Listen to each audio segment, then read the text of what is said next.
मालकानगिरी पूर्वतन विधायक आदित्य माड़ीक परलोक होइछि।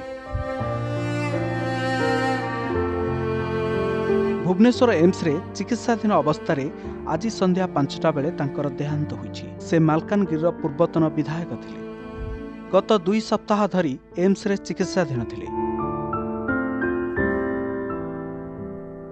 मालकानगिरी पूर्वतन विधायक आदित्य माड़ी वियोग में मुख्यमंत्री मोहन चरण माझी गभीर शोक प्रकाश करिसेंति। मुख्यमंत्री श्री मोहन चरण माझी विधानसभा परिसर में पूर्वतन विधायक आदित्य माड़ी मरशरीर में पुष्पमाल्य दे श्रद्धांजलि अर्पण करने सह शोक संतप्त परिवार सदस्य को समवेदना जणाइछंति। आदित्य माड़ी पूर्वतन विधायक 2019 मसीह 2024 मसीहा पर्यंत से विधायक थिले एवं गत थर से विरोधी दलर सदस्य हिसाब रे आम सहित काम करथिले। से जने भारी अमायिक तांकर व्यक्तित्व थिला। लोकंकर सहित सुसंपर्क रखुथिले, लोकंकर सेवा करुथिले। गत कोरोना समय रे से कोरोना द्वारा पीड़ित होइथिले।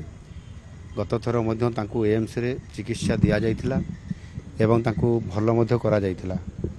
किंतु विभिन्न रोग ता भितरे आसीबा द्वारा से पुनर्बार आउथरे देह बारंबार खराब होउतला।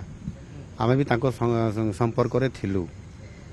हठात आउथरे देह जते बेले बढ़ी गला से एम्स को ताको आनी की एडमिशन करैथिले एवं चिकित्सा चलिथा भितरे तांकर आज दुखद देहांत हेछि।